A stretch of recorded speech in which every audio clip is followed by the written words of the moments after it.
Welcome to this week's edition of the Dixie Sun News at Noon. I'm Kiera Parham. And I'm Hannah Hickman. Thanks for tuning in. As of this morning, Utah has had 65,921 confirmed cases of coronavirus. Statewide, the death toll has reached 444. As of this week, there are 16 confirmed COVID-19 cases amongst DSU students, faculty, and staff, all of whom are self-isolating. Since May, DSU has had a total of 49 confirmed and recovered cases. DSU has made some bold plans for the next 5 years. During his annual State of the University yesterday, President Biff Williams announced that 2020 to 2025 Status to Stature Plan. The outline includes goals such as developing Dixie into a comprehensive polytechnic university and increasing enrollment to 16,000 students. Proposed strategies in the 5-year plan also include remodeling the Gardner Center, establishing a student governing board, and even creating a desert-colored campus. If you're looking for a sweet treat or a gift for a loved one, you're in luck. Dining services packages are now available to purchase on the Dixie State website. These new packages come in 3 varieties, including a birthday package, a get well soon package, and a do not forget you are loved package. Delivery options are available for students living in select student housing complexes, or you can pick up your package in the new Student and Family Programs office located in Holland 181. Wonder what the new drink machine in Brooks stop is? I'll let Dixie Sun reporter Jordan Palmer fill you in. You might have heard of Spotify or Disney Plus, but there's a new subscription service coming to campus. It's called Fill Drinks. Well, we were actually eating in the Trailblazer Cafe, and we were just thinking, had the idea of like, what would it be like if there was an unlimited drink program for students and faculty here on campus, and that's just kind of where the idea came from, just eating lunch. I remember Devin just coming to me and being like, dude, I've got this great idea. And I was like, dang, dude, subscription soda? Like, that is a great idea. It's kind of a natural habit for everybody to just get a drink with their meal. You know, the drinks here on campus were just so expensive, and what can we do to lower those prices for everybody? We're totally self-funded, which is scary. It's a little nerve-wracking because you're like, whoa, that's my money, like, whoa. But we wanted to make sure that we kept our ownership, that we were in control of what was going to happen. With the school not paying for the machine, like if the school was behind it, then they might have been able to get it, but just because we're just students, it was kind of like they weren't sure if we really should have a machine like that. Fill Drinks only has one machine currently, and it's located in Brookstop on campus. They have plans for more machines to roll out in the future. The subscription only costs $19.99 per month, and you can sign up on filldrinks.com. For Dixie Sun News, I'm Jordan Palmer. To access the machine, Brooks Stop is open from 8 a.m. to 10 p.m. Monday through Friday and from 10 to 5 on the weekends. Utah ranks the top 10 states across the country for suicide deaths for members of the LGBTQ community. The suicide rate is even higher. In order to help prevent suicide deaths, the Department of Human Services drafted Utah's first ever LGBTQ plus suicide prevention plan this week. So a suicide prevention plan specific for the LGBTQ plus community is great, and it's what's needed. However, it's still creating a divide. So I hope that in the future we can rid the division by offering support and healthcare to everyone equally, and that everyone can embrace who they are and who others are without having to find a reason or having to understand someone. You don't have to understand us, just respect us and treat us equally. The LGBTQ plus Resource Center is located in the Browning Building and is open from 9 to 5 Monday through Friday. Ruth Bader Ginsburg's recent passing has opened up the conversation about gender equality. On a local level, the university is making steps to help prevent discrimination based on gender or race. DSU conducted an affirmative action report to determine if there are pay disparities based on gender or ethnicity. The results were increased hourly pay for some part-time instructors in the health sciences department. The interim department chair, who just came on board over the summer, I explained to her that I felt that my part-time instructors were underpaid. And she went to bat for these women, and they all got a significant increase on their hourly pay. And that has made a world of difference. And it's going to make it so much easier to hire for my department, for my program. DSU ranks among the nation's best colleges and universities according to U.S. News and World Report. DSU is ranked 7th in top public schools in the West and 24th in regional colleges West on the 2021 list. For the first time, DSU is ranked in the social mobility category. The category recognizes colleges and universities that successfully enroll and graduate economically disadvantaged students. Human-caused fires have set a new record over wildfires in Utah. There have been 1,300 fires since April, a 50% increase compared to last year. 75% of the fires that stretched across the state are from vehicle fires, fireworks, and target shooting. Sunday marked the first day since April 17th without a new fire in Utah. Voting can be a bit overwhelming, especially if you're a first-time voter. Here's some tips to voting before the big election. Make sure you are registered in your home state and find the nearest designated voting station. See if your home state allows early voting. If you are afraid to go alone, take a friend. There's no harm in having a blind buddy to keep down the first-time jitters. Looking for a fun and safe way to get in the Halloween spirit during the pandemic? Dixie Sun reporter Sarah Cordner just might have a solution for you. As we start to see October creep closer, Halloween is just around the corner. And with COVID-19 still being a prevalent issue, Halloween this year might look a little bit different than before. With most of your favorite traditions being tweaked or changed, one of the things you might want to look at is ghost towns. Southern Utah happens to be packed with them. Grafton particularly stands out. Grafton is located on Highway 9, right by Zion's National Park. What makes this so interesting is the absurd amount of deaths that took place in this town. About 84 headstones can be found in Grafton Cemetery. In Grafton's glory days, about 168 people were reported to be living there in 1866. Though, Grafton was quickly abandoned after the Virgin River flooded, wiping out most of the town. Today, visitors who come to Grafton often report hearing strange things. These things included babies crying, children laughing, and even distant screams. And I've been hearing noises out of that house. And on more than one account, visitors have reported seeing a woman wandering amongst the gravestones, sobbing, and when trying to approach the woman, she vanishes. A few of Grafton's buildings are still left standing, although some, like its church center, are off limits to the public. But if you don't want to deal with as many ghosts and ghouls, Silver Reef might be your place. At its peak, Silver Reef had anywhere from 1,500 to 2,000 residents, but was later abandoned when labor unions started to strike after mining companies lowered wages, leaving behind crumbling buildings and the Wells Fargo Express station, which has now been turned into a museum. Silver Reef happens to be 20 minutes from campus and it's relatively easy to find. While these ghost towns show an interesting part of history, most of their funds come from tourism, which has recently slowed down due to the COVID-19 virus. To make sure these ghost towns are up and running, you can do your part by donating, volunteering, or becoming a member. For more information, you can visit the Silver Reef website. For Dixie Sun News, I'm Sarah Cordner. You know, that's spooky, and I kind of want to visit that place. I felt like I was on an episode of Ghost Adventures helping film this. It was really fun. Stay tuned because after the break, I'll walk you through the latest iPhone update. And basketball has announced its new start dates. And have you heard of the Unity Fest?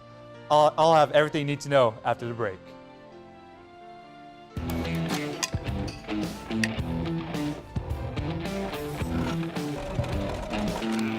I have a backpack. 请所有的同学回到座位哈。3。 Get our print career. And there's the bottom. Does this one have more water? Can you tell me why? Careful. I take the road less traveled, run free, unwind, unravel someplace outside with lots to do.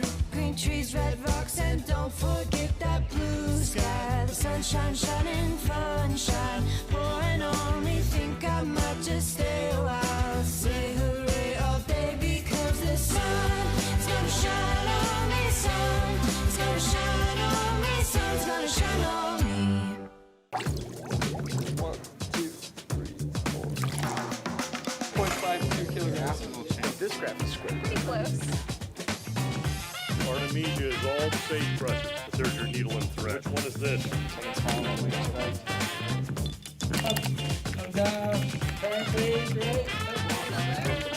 Sodium carbonate.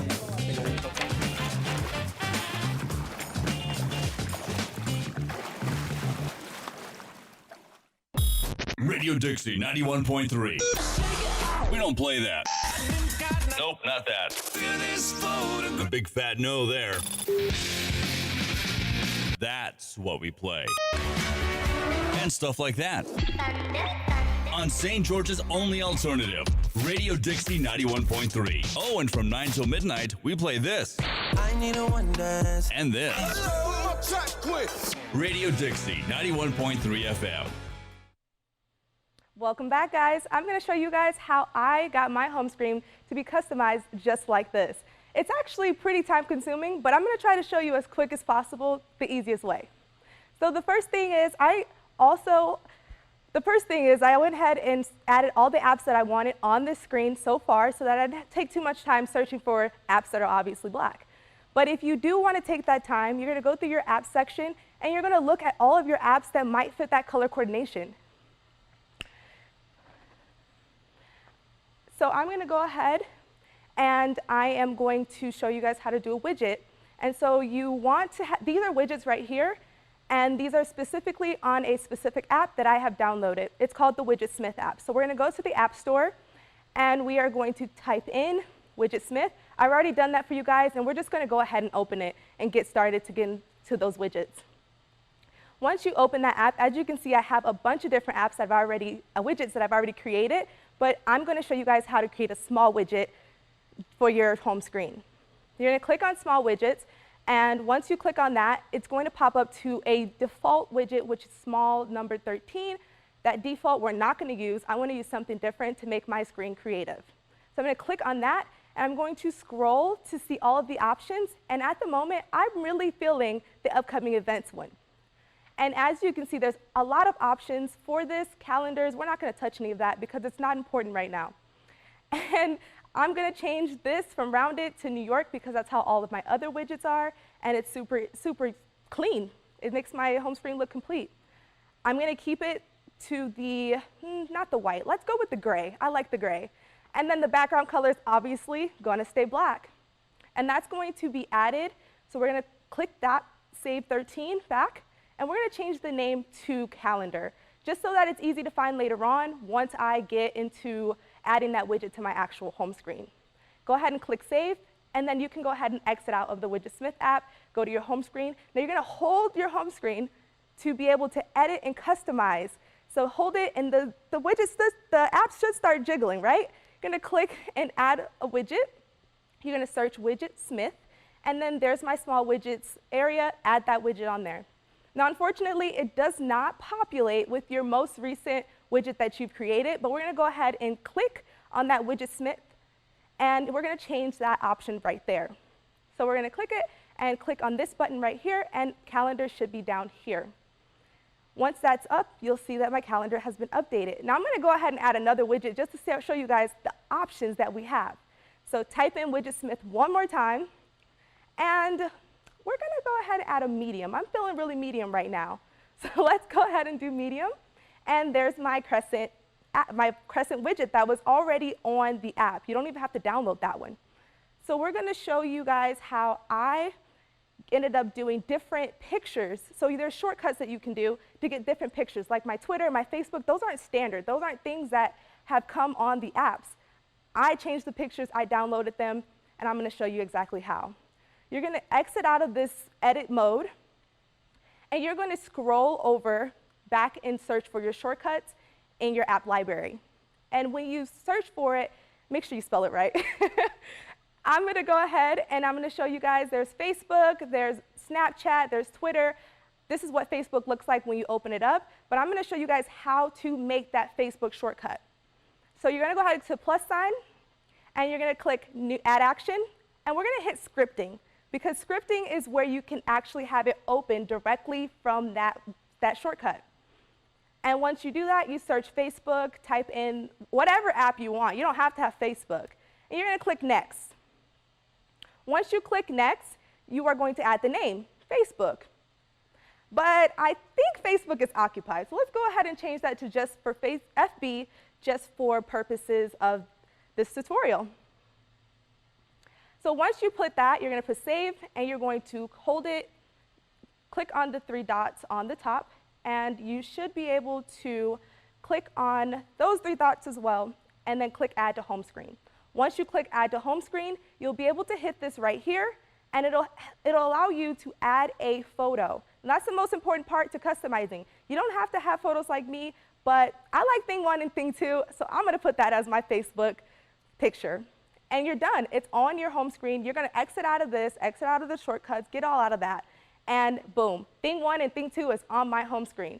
Once again, you're going to hold it if you want to move it around, edit your home screen, and move it to wherever you please on your home screen. And as you can see, thing 1 and thing 2 fits perfectly on my home screen. Now you guys can do this, it's super easy. They have TikTok videos that show all of this stuff in less than 5 minutes, but in case you guys wanted to see this, go ahead and hit us up on social media, Dixie Sun News, and we will explain this to you. It's super easy, it's super convenient, and it's very organized and very clean.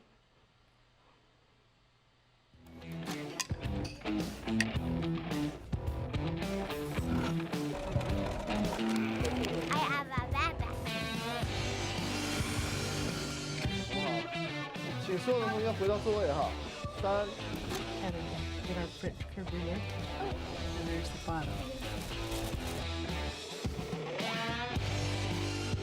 Does this one have more water? Can you tell me why? Careful. I take the road less traveled, run free, unwind, unravel someplace outside with lots to do. Green trees, red rocks, and don't forget that blue sky. The sunshine shining, sunshine pouring on me. Think I might just stay a while. Say hooray all day because the sun is gonna shine on me. Sun is gonna shine on me. Sun's gonna shine on me. 1, 2, 3, 4. 0.52 kilograms. This graph is square. Pretty close. Artemisia is all the sagebrush, but there's your needle and thread. Which one is this? Come down, turn please, right? Sodium carbonate.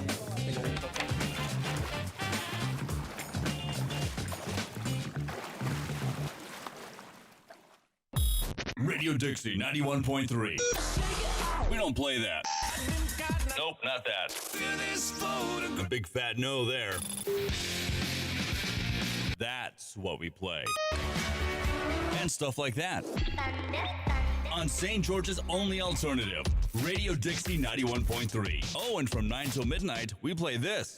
I need a one dance. And this. Radio Dixie 91.3 FM.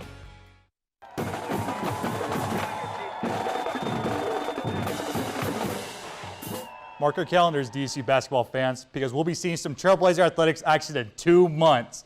The NCAA Division I Council announced November 25th will be the start date for the 2020-21 season for men's and women's basketball. After the announcement came out last week, men's basketball head coach John Juckins says his team is thrilled to have a season, and it was hard to sit and wait for the NCAA to make a decision of whether or not there will be basketball. Juckins says moving it back to November 25th, I think that is a smart move. We'll do our best to try and reschedule some of those games that we missed early in November. I'm just happy that we have a chance to play and that we can have a season and start off this Division I thing the right way. Women's basketball head coach J.D. Gustin says his team is grateful to be playing and they're fine if the season looks different than usual. His players simply want to play. All great words from both coaches, and we'll have to wait and see when schedules come out for both programs. Since we're waiting another 2 months for DC Athletics to make its D1 debut, I think it's a great opportunity to get to know the teams that are in the Western Athletic Conference, kicking it off with the teams in women's soccer.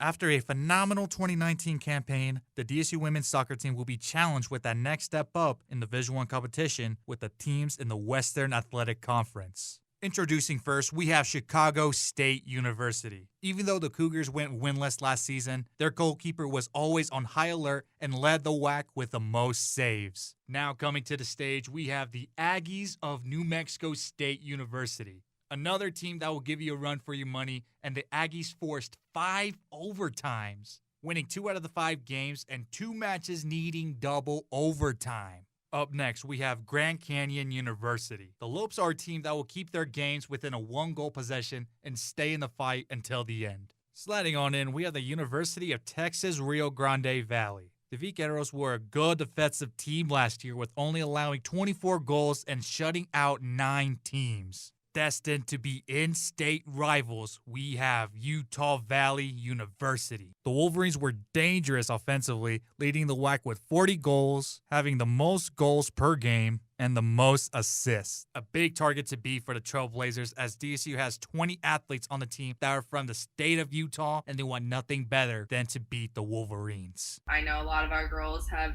old teammates or friends on that team as well, and we're not looking to lose any game. So I think that's going to be a huge game as well.